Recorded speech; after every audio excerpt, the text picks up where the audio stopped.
Hello all. Recently I've been getting back into Dark Souls, which is great. And I realized I only have one Dark Souls related video on my channel. So I figured, why not rank the bosses for all three games? I'm starting with Dark Souls 3. Not because it's my favourite Dark Souls game. Dark Souls 1. Rather because it has the best bosses. And it's the only game of the three where there are no bosses that I truly hate. So, coming in oh, and I haven't played the DLC, so there's no DLC bosses. If you play the Dark Souls 3, you probably would know what's coming in last place. And one more thing, this of course won't be scripted, because you know how long it would take to write all... Oh, you just saw number one. You know how long it would take to write all this out? Oh, and one more thing. I'll try and think of 2 bad things for every single boss, which might be really hard when I get to the top 5 or 6. Anyway. Rotted Greatwood. Why did they make a giant tree into a boss?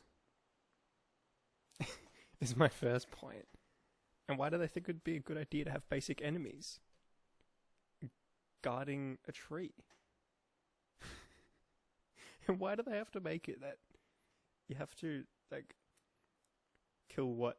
Pimples? You can probably see them if I zoomed in a little bit. No, you can't actually. So, Rotted Greatwood, 2 problems. I'll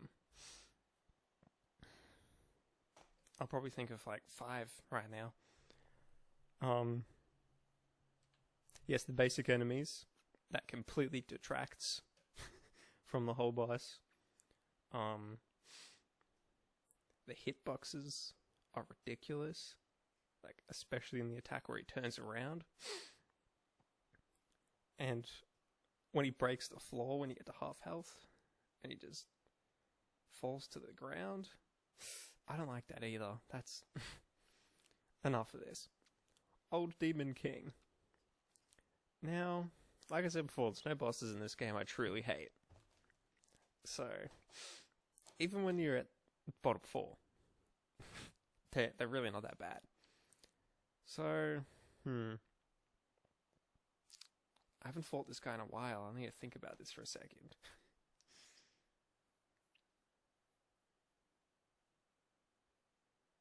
Alright, there's a problem. When you say you're just like attacking his tail, you know, this giant tail of his, and he's about to do the explosion, you don't even know when he's about to do it unless you're looking at the front of him, because the tail hardly moves. And when he gets to phase 2, starts throwing those lava bombs everywhere. That is extremely annoying, and they track you. Why do they do that? Anyway. Alright, High Lord Wolnir. I don't know why this is the only picture that has... Is it?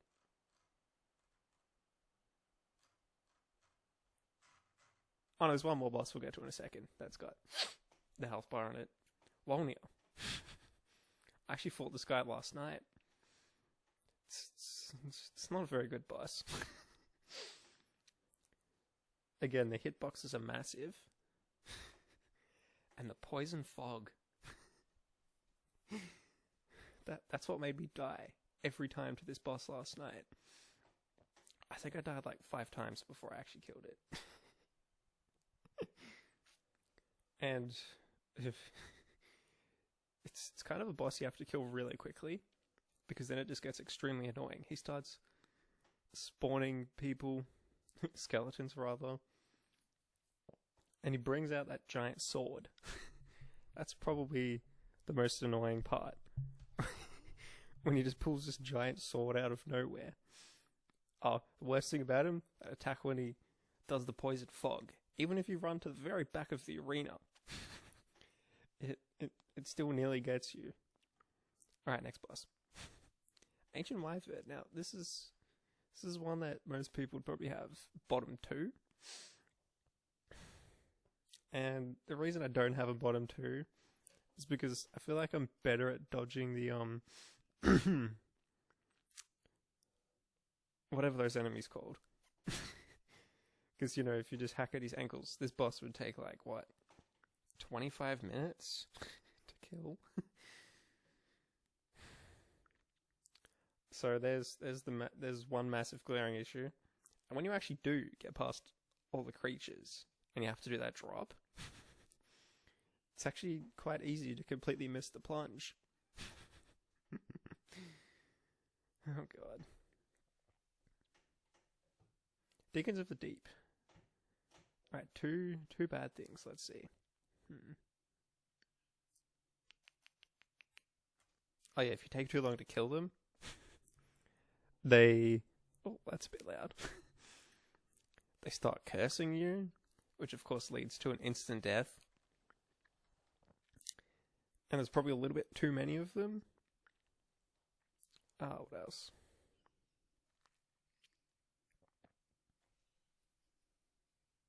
No, that's about it. Fort of the Boreal Valley. Decent boss. For second in the game, it's not that hard. Maybe it could have had just a little bit less health. Because especially if you're using like one of the weaker starting classes, it can be quite difficult actually. My biggest flaw with this boss though is the second phase, when he's just dashing around everywhere. That can be extremely annoying. Especially on like the first and second playthrough.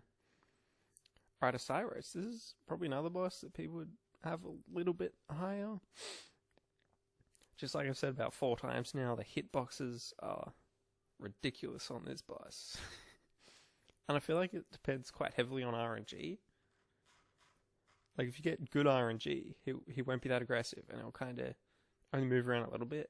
Although sometimes you'll get him like literally spinning around. And much like Ford,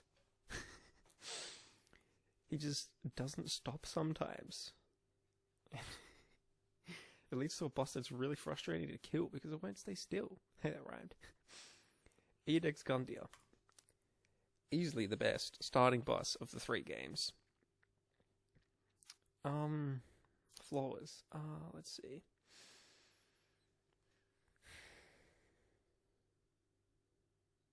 If this is your first Dark Souls game, he probably will be a little bit too hard. Dark Souls 3 was actually the last game in the series I picked up. So I killed him in about 6 or 7 attempts maybe. Although for a new player, I'm sure you'd die like at least 35 times. What else? Oh, the second phase. Oh boy. Again, hitboxes that are just ridiculous. And probably like a little bit too aggressive. Developers could have probably toned him down just a tiny bit. Although we'll get to that in a moment with the reskin. Aldrich. Again, a boss that people probably have a little bit higher. It's... Visually, he's a very strange boss, because you can't see it here, it's just... But he's got like this massive snake tail? I don't know what you'd call it. Let's see. Him teleporting. That could get extremely annoying. For the point in the game, he's got about the right amount of health, though. So that's good. Oh, the bow attack. Jesus, that bow attack is brutal. He fires, like, literally 50 arrows. And if you get caught in that, you're almost guaranteed to die. So that does drag the boss down a little bit.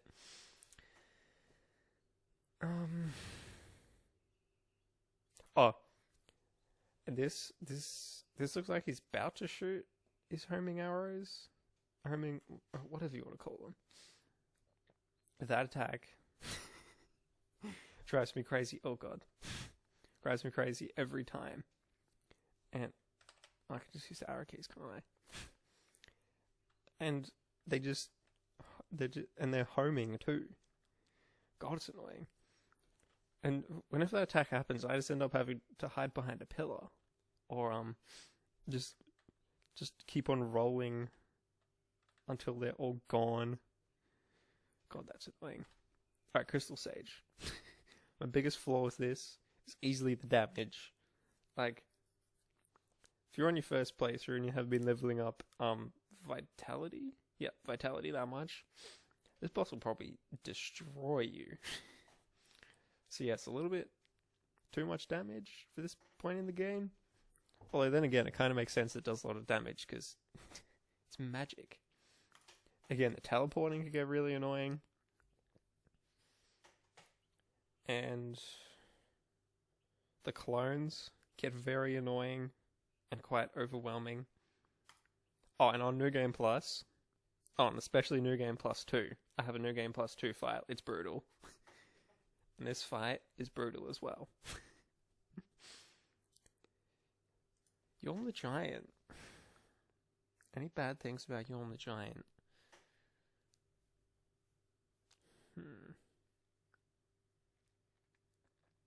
Maybe most of the attacks are a little bit too predictable. Because, you know, he's a giant. It takes a long time for each of his attacks. Except for the one where he stabs it, 4 times? Oh, what else?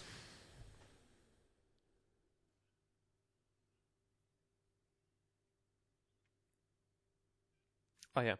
If you want to just, kill him without using the Storm Roller, which is in the back of the arena, of course. Nice callback to Demon Souls, might I point out. If you don't kill him like that, this is another boss that would take, 25 minutes? No, you don't want to be doing that. Champion Gundyr, now we're starting to get to the really good stuff. So Champion Gundyr. Great boss. Just a really good boss. These last 7. Now that I'm scrolling through it. Some of these placements are weird. What I put at number 1 might catch you off guard if you're a Dark Souls 3 fan, might I point out. Champion Gundyr, maybe a tiny bit too aggressive. And that attack, where he comes charging at you, he can basically do a 360 degree turn. I've fought him twice, I think. You get hit by that attack literally nearly every single time. And even if you dodge seemingly perfectly for that attack, it'll still probably get you. Is that 2 flaws?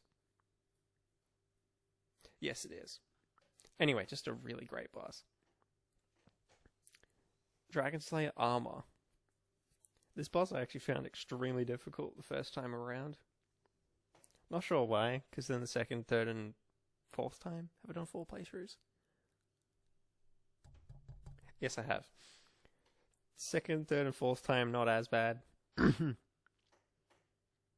Again, it's really dependent on RNG. Because sometimes he'll want to use the shield a lot, and that gets really annoying. What else? Oh, that one attack where he puts the axe behind his back, and he charges it for 7 seconds. That can be really hard to dodge. Oh, and towards the end of the fight, when there's that weird angel thing in the sky, I think that's actually the dust coming off it. Oh, that gets really annoying. And can do some pretty big damage or even kill you if you're not careful. Pontiff Sulyvahn. If we were going off hardest bosses, this would probably be top 3.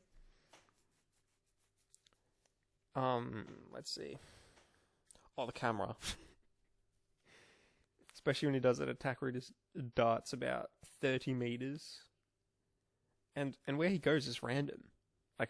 Sometimes it'd be behind you, sometimes it'd be to the left, right, to the back. Maybe a tiny bit too much health, even if it is halfway through the game.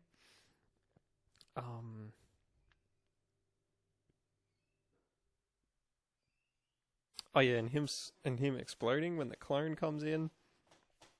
That can be really difficult to avoid sometimes. Alright, this top 5, this was actually kind of hard to make. And again, if you're a Dark Souls 3 fan, what I put at number 1 might catch you off guard a little bit. Dancer of the Boreal Valley. And now these are the bosses that are really, really, really good. Dancer. It's great that in the first phase, it's really not that aggressive of a boss. And you can get loads of hits in. The soundtrack is amazing. Same with a couple more bosses we'll get to in a second. That should be good. That would be a good video for another day, actually. Boss themes. Negatives.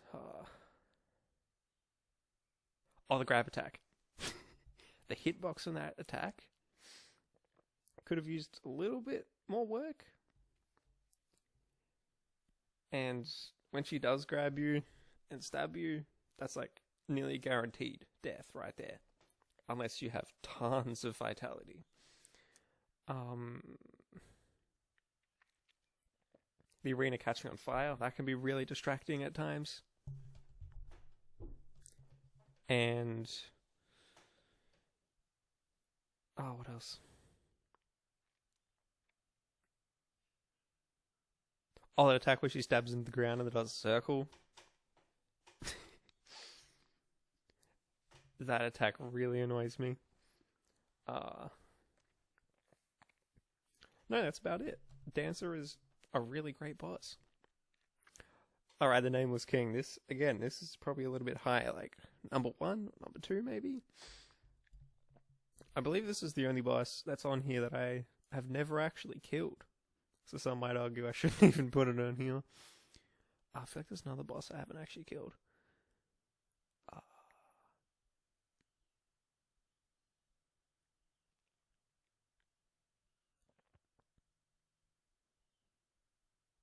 Nope. Nameless King, really great boss. Extremely difficult. Yes, if this was on difficulty, this is number 1, of course, because I haven't even killed him before.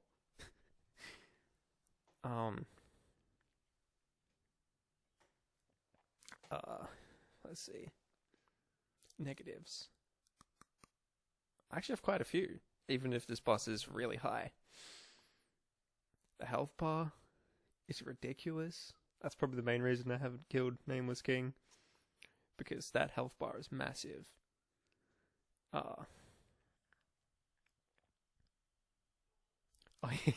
In the first phase, the dragon flying around. Sometimes he's very hard to keep track of. And the camera in this fight is so hard to control. The dragon's... what's the dragon's name? King of the Storm? I think so. That one attack where he flies up and just breathes fire everywhere. That attack is so hard to avoid. And probably doesn't give you quite enough time to run away. And when you fight the king himself, about the only negative I have with him is, of course, how big his health bar is. Which I know is part of the difficulty. Although, for Nameless King, it's a little bit ridiculous. Alright, Abyss Watchers. Originally, I had this at number 1. Then, 2 other bosses kind of just barely scraped it out. This is like a group boss done nearly perfectly. Let's see. Considering how early in the game it is, they probably do a tiny bit too much damage. I'm trying to handle, 3, sometimes 4 guys at once can be really overwhelming. Even if their health is quite low, your weapon might not also be upgraded enough to handle this boss correctly.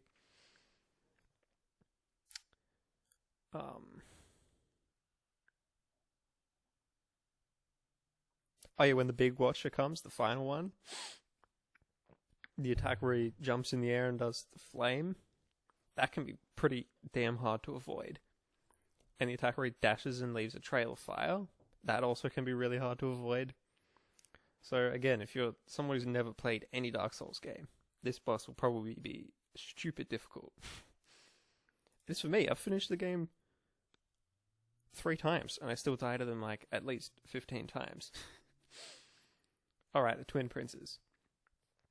Just like I said with the Crystal Sage and Aldrich, these two teleporting can get a little bit ridiculous sometimes. The magic attack that Lorien can do. He normally does it really quickly, so that can catch you a little bit too off guard. The attack where Lorien does the swipe, and it leaves the magic on the ground. The hitbox on that attack can be pretty bad sometimes. And this fight can be extremely repetitive too, because it's a very long fight, which isn't necessarily a bad thing. I'm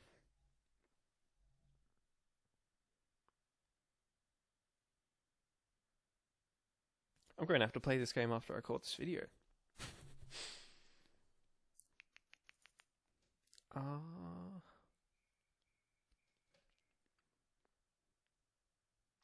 Nope, that pretty much addresses the Twin Princes and the Soul of Cinder. Again, the music is... Same for Twin Princes and Abyss Watchers. The Soul of Cinder soundtrack is just amazing. It's scary, which fits really well, given, you know, the lore behind this character. What else? Oh, the amount of different moves that he has is pretty ridiculous. And can definitely be very difficult to get used to. That is kind of one of the flaws I have with this boss. Although once you learn them all, it's actually not that bad, at least for me. On the music, bringing back Gwyn's theme, and slowing it down and then weaving it in with his own theme. Great stuff.